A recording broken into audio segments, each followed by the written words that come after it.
گھر بھرا ہوا، ہر چیزیں موجود، وہاں تو کسی چیز کا تذکرہ نہیں۔ بہرحال یہ شادی کو آسان کرو، زنا کو مشکل بناؤ۔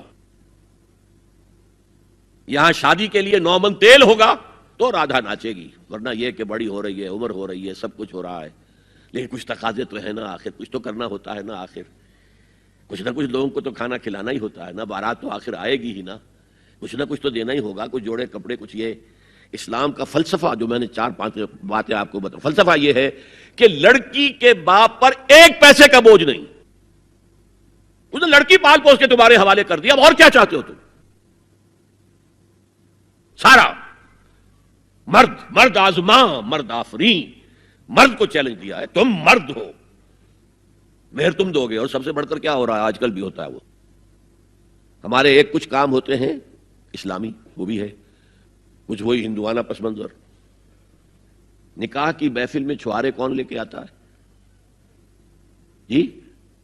لڑکے والے۔ اور پلاؤ کن سے کھاتے ہیں بھائی؟ جس کو تمہیں مرغ پلاؤ کھلا رہا ہے وہ چھوارے نہیں بانٹ سکتا تھا؟ یہ ہے اسلام اور غیر اسلام کا امتزاج۔ چھوارے لڑکے والے لے کر آئیں گے اور پھر دعوت اڑائیں گے لڑکی والوں کی طرف سے۔ اب میں آ رہا ہوں تیسرے موضوع پر، اس کا تعلق بھی بنیادی طور پر خاندانی نظام کی مضبوطی کے لیے۔ خاندانی نظام مضبوط رہے گا جبکہ شوہر اور بیوی کی جتنی جنسی دلچسپی ہے وہ صرف آپس میں مرکوز ہو، شوہر کی بیوی پر، بیوی کی شوہر پر۔ ادھر ادھر نگاہیں جائیں گی، کوئی عورت دیکھی نگاہوں میں کھپ گئی، وہی خواب میں آئے گی، اپنی بیوی کی طرف سے توجہ ہٹ جائے گی، اور یہ چیز، وہ بانڈ آف لو جو ہے بٹوین دی اسپاؤسز، اس کو کمزور کر دے گا۔ جنسی آوارگی نہ ہو، عورت کو چھپا کر رکھا جائے، وہ مستورات ہمارے ہاں کہلاتی تھی، مستورات۔ پردے کا جو احکام ہے اس جنسی بے راہ روی کو روکنے کے لیے، حسن کہتے ہیں عربی زبان میں قلعے کو، اور جو عورت ان تمام پردوں میں ہے، پردے کہہ رہا ہوں میں، ایک نہیں، اس کو محسنہ کہتے ہیں کہ وہ قلعے کے اندر ہے، یا تو وہ خاندان کے اندر رہ رہی ہے، بھائیوں کی اور باپ کی پشت پناہی حاصل ہے اسے، وہ اس کی عصمت و عفت کے محافظ ہیں، یا وہ شوہر کے گھر میں آ گئی ہے تو وقرن فی بیوتکن، اپنے گھروں کے اندر رہو وقار کے ساتھ، تو وہ ایک قلعے کے اندر ہے، محسنات۔ اب دیکھیے اس زمانے کی منافقت سب سے بڑی کیا ہے۔ ایک طرف نفسیات میں کہتے ہیں کہ فرائیڈ بابا آدم ہے جدید نفسیات کا، اور وہ کہتا ہے کہ انسانوں میں سب سے بڑا جذبہ، سب سے بڑا موٹیو جنسی ہے۔ اللہ نے بڑی کشش رکھی ہے، مرد میں عورت کے لیے، عورت میں مرد کے لیے، لیکن عورت پیسو ہے مزاجن، وہ اقدام نہیں کرتی، آگے نہیں بڑھتی، مرد اقدام کرتا ہے، آگے بڑھتا۔